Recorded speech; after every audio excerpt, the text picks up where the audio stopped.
we are going to study about Mendelian laws of inheritance. In the previous lecture, we have studied about the law of dominance, which is the first law of Mendelian inheritance. Second one is law of segregation, also called as law of purity of gamete. And third one is called as law of independent assortment. Of this first two, that is law of dominance and law of segregation, we have already studied. I am going to repeat it. First one, law of dominance. What is the statement of law? When two homozygous individuals with one or more sets of contrasting characters are crossed, the alleles that appear in F1 are called as dominant and those which do not appear in F1 are called as recessive. For that we have to see monohybrid cross, which we have studied already. Once again we will see this monohybrid cross. This monohybrid cross. What is the definition of monohybrid cross? When two pea plants with only one pair of contrasting character is crossed. Which are the two pea plants? One is tall and other is dwarf pea plant. And they are differing in one pair of contrasting character. Which is the one pair of contrasting character? Tallness and dwarfness. So when these two plants differing in one pair of contrasting characters are crossed, cross is called as monohybrid cross. So what is the condition here? Tall plant is homozygous dominant. That means genotype is capital T, capital T. And what is the genotype of this dwarf plant? It is small t, small t. Both the genes are same. And hence it is homozygous recessive condition. So when these two parents are crossed, this generation is called as parental generation. Here it is written P for parental generation. So when these two plants are crossed with each other, in the next step here gamete formation takes place. As this is the homozygous dominant plant, only one type of gamete, that is capital T, will be produced, and from this second plant only one type of gamete called small t is produced. When fertilization takes place, when capital T from homozygous dominant parent and small t from homozygous dominant parent get fertilized, it results in formation of F1 generation individuals.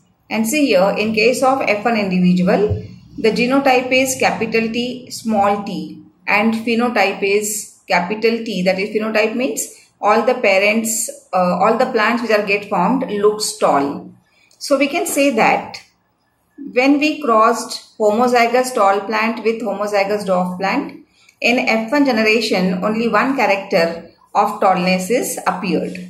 So we can say that according to law of dominance, the character which appears in F1 generation is called as dominant character, and which cannot express itself in F1 is called as recessive character. So first law is clear here, that is law of dominance.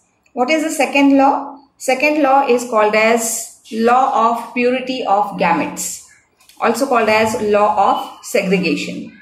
Here we are going to see about the F1 hybrids. Here, what is the genotype for F1 hybrid? It is capital T, small t. As it is a heterozygous condition, they are called as hybrids. So when these hybrids undergoes the process of gamete formation, or we can say that here when these F1 individuals are self-pollinated, that means we are going to cross this hybrid plant with the same type of hybrid plants, and when it undergoes gamete formation, the gametes formed from one of the plant will be capital T and small t, and from second plant gamete formed is again capital T and small t. So according to this law of segregation, even though these two alleles capital T, small t remain together for a longer period of time, but during gamete formation they are get separated from each other. That means this allele capital T will enter into one gamete and small t will enter into the another gamete. That means during gamete formation they are get segregated, they are get separated from each other, and they remain pure. and as they remain pure, it is called as law of purity of gamete. Okay, so this is for second one, that is law of purity of gamete, which is also called as law of segregation. Now we are going to study about the third law, which is called as law of independent assortment.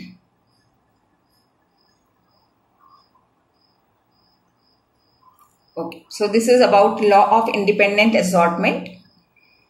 When hybrids possessing two or more pairs of contrasting factors forms gametes, the factors in each pair segregate independently of the other pair. What is the statement? When the hybrids possessing two or more pairs of contrasting factors. So these hybrids, when we say hybrid possessing two or more than two pairs of contrasting factor, that means what we have to study? When two contrasting factors are present, at a time it will become a dihybrid cross, and more than that will be trihybrid and the further one. So for the understanding of this law of independent assortment, we have to study about dihybrid cross, which we have studied before also. So once again we will go to see about dihybrid cross. See, this is dihybrid cross in front of us. In case of dihybrid cross, we will see the parental generation, where the parents are differ in two traits. What are the traits? Round and yellow. Round nature of the seed and yellow color of the seed coat. So these are the two traits, round and yellow, and this another plant is wrinkled and green. What is this wrinkled and green? Again we can say wrinkled is a trait and green is the another trait. So when these two plants differing in two traits, or we can say two plants differing in two pairs of characters are crossed with each other, what is visible in F1 generation? Before formation of F1 generation, we have to see about the gamete formation. As you know, gamete formation involves meiosis. Here from this homozygous capital R, capital Y, capital Y, that is homozygous dominant plant will be getting gamete like capital R and capital Y. Same is the condition here. This is homozygous recessive plant for two characters. Here we will be getting gamete small r, small y. So when these two gametes unite together, we will be getting F1 generation, and this F1 generation shows capital R, capital Y, small y type of genotype. When this capital R is there, it is a dominant one which suppresses the effect of this small r. Again here one of the dominant gene capital Y is present which suppresses the effect of the small y. So what is the phenotype visible here? It is round and yellow.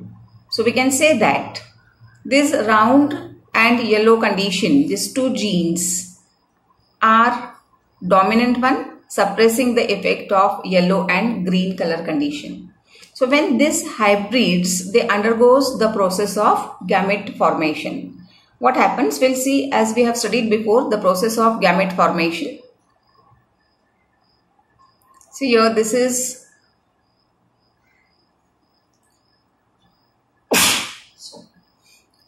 gamete formation from F1 hybrid. The hybrid we have got in the cross is capital R, small r. It is a hybrid for round seed, and capital Y, small y, it is the hybrid for yellow color.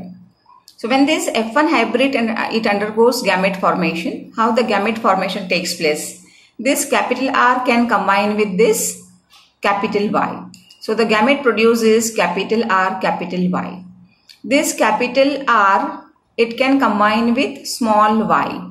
So what is the gamete formation? We'll see here. What I said, capital R with capital Y and capital R with small y. This is the condition. This small r, it can combine with this capital Y. This is a type of gamete formed. Another one, this small r can combine with this small y. So this fourth type of gamete is produced. So what is this law of independent assortment? According to this law of independent assortment, when a dihybrid, what is this? When a dihybrid, this is a dihybrid, forms gamete, each gamete receive only one allele from each pair. What is the condition? Each gamete, we'll consider this is a gamete, receives only one allele. For example, this R, capital R, from each pair, from this pair. Capital R, small r is a pair, and gamete receive only one from this pair. So from capital R, small r, this gamete receive only one, that is capital R. And from this capital Y, small y, this is also one of the pair, and from this it receives only one, that is capital Y. So when we can say that when a dihybrid forms gamete, each gamete receive only one allele from each pair. Why it is? It is because of segregation and the assortment of the alleles. What's the meaning of assortment? It is distribution of alleles of different trait is totally independent of their parental combination. That means each allele of any one pair of allele is free to enter the gamete with any allele from each of the remaining pair of alleles. What is it actually? As I said, this gene capital R, this allele capital R can combine with this capital Y, and this capital R can combine with this small y. That means it is free to combine with any of the allele for any of the character. This is actually the law of independent assortment. So what to remember? In a dihybrid, when dihybrid forms a gamete, each gamete receive only one allele from each pair. What I said, each gamete receive only one allele from the pair. So what is the condition? This is a pair, capital R, small r is the condition, and from this pair gamete receive only one. So this is a gamete receiving capital R from the pair of capital R, small r, and from the second pair capital Y, small y, only one is received by this gamete, that is capital Y. So from this hybrid we will be getting these four types of gametes, and that is the law of independent assortment. So we have seen about the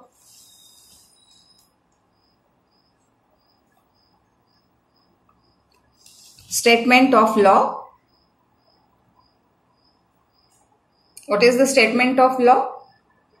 When hybrid possessing two or more pairs of contrasting factors which forms gametes, the factor in each pair segregate independently of the other. I think it's clear for you. After that, we have to study deviations from Mendel's finding. What are these deviations from Mendel's finding? And for this deviations from Mendel's finding, for that we should know what are the generalization on the basis of Mendel's experiment of garden pea plants.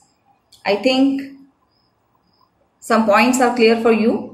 That is, Mendel work on pea plant called as Pisum sativa, and under this we have studied three laws: law of dominance, law of segregation, and law of independent assortment.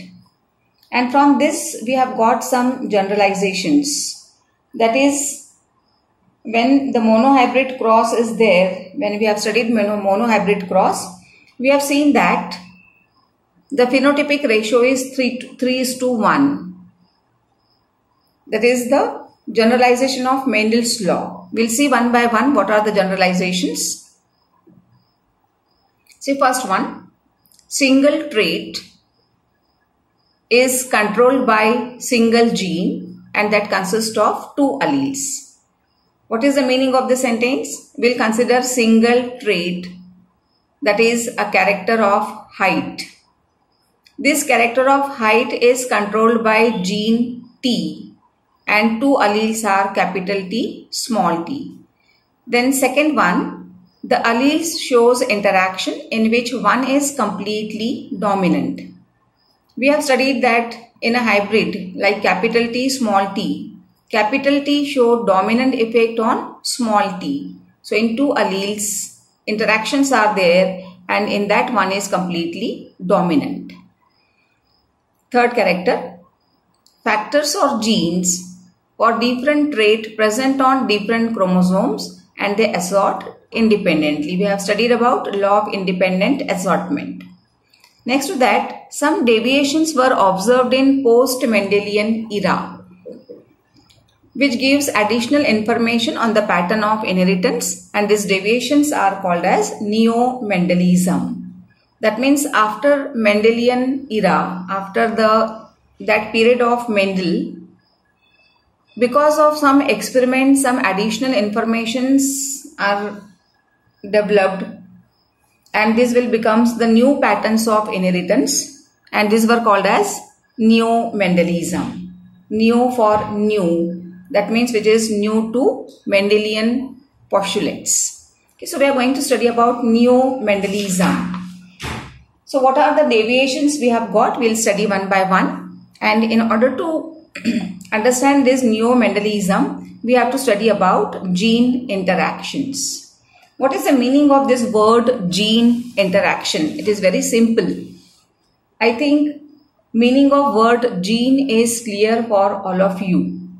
What is gene? It is a segment of DNA. So when these genes start showing interactions, it will become gene interaction. There are two types of gene interactions. First one is called as intragenic interaction and second one is called as intergenic interaction. This intergenic interaction is also called as non-allelic, and this intragenic interaction is also called as interallelic. What is the word interallelic here? And here it is non-allelic. What are the meanings? We'll see in detail. So this intragenic interaction, it occurs between alleles of the same gene. Intra means within the gene. So we can say occurs between alleles of the same gene. What are the examples? Examples are codominance, incomplete dominance and multiple alleles. We'll see this all in detail afterward. We'll see here this second type, that is intergenic interaction, also called as non-allelic. What is the meaning? We will see. So this intergenic interaction, it occurs between alleles of different genes. What is this? Alleles of different genes present on same or different chromosomes. What are the examples? Pleiotropism, polygenes, epistasis, complementary and supplementary genes. So now we'll see in detail about this intragenic interaction. What is this intragenic interaction, which is also called as interallelic? What's the meaning of word intra? Intra means within. Genic for gene. That means this inheritance is due to interaction of genes. And so it is also called as interallelic. What does it mean? When two alleles of a gene interact in such a way to produce phenotype which is differ from typical dominant recessive phenotype. What is it? What is this? When two alleles of a gene interact. We'll consider a gene for height. So for height, gene T is present, and for gene T, what are the alleles? Capital T, small t. These are the alleles of same gene. So when these two genes interact, and this interaction is somewhat different, this interaction start producing phenotype which is differ from typical dominant recessive phenotype. What we have studied in case of monohybrid cross, when capital T, that means when homozygous tall plant is crossed with homozygous recessive plant, in hybrid we get capital T, small t, and these plants are compulsorily tall. But in case of intragenic interaction or in inheritance, when this capital T, small t condition is get formed, they show some intermediate effect. That means this effect, this plants will not be tall, this plant will not be dwarf, but they showing intermediate effect about the height. So this phenotype is differ from typical dominant recessive phenotype. That means plant will not be tall and it not be dwarf. So this is called as intragenic inheritance, also called as interallelic. We'll see the examples of intragenic inheritance first, and later on we are going to study about intergenic, that is non-allelic inheritance later on. So what are the examples of intragenic inheritance? For example of intragenic inheritance, we have incomplete dominance, then we have codominance and multiple alleles. We'll see the first one, incomplete dominance. What does it mean? See, in case of incomplete dominance, both the alleles of an allelomorphic pair express themselves partially. What is it? We'll see diagrammatically. Before that, one allele cannot suppress the expression of other allele completely. Thus, there is an intermediate expression in F1 hybrid. What is it? One of the example of Mirabilis jalapa is included. See, we have this example of Mirabilis jalapa. This is a red colored flower and this is white colored flower. When these two plants, homozygous for red color and homozygous for white color, are crossed with each other, in F1 generation this intermediate expression is occurred and this plants it shows pink colors. What is the deviation from Mendel's law? If red and white colors are crossed in F1 generation, we should get a red color flower as it is the dominant one. But it is a deviation from Mendel's law, that is, this red color flower and white color flower, they are not, we can say, dominant and recessive relationship. Here they, both of these two, red color and white color, they show their partial expression, and hence in F1 generation it becomes the pink colored flowers develop. So this is called as incomplete dominance. What is, which sentence is very much important? Here, in case of incomplete dominance, both the alleles of an allelomorphic pair express themselves partially. Hence, instead of getting red color, we have got pink color. One more example is there, that is example of snapdragon. Here also, parental generation shows this red color of flower and white color flower. According to Mendel's dominant recessive condition, we should get red color in the F1 generation. But here we have got this pink color expression. That means both the alleles of an allelomorphic pair, they express themselves partially and hence this pink color flowers are produced. We'll see how the cross is there.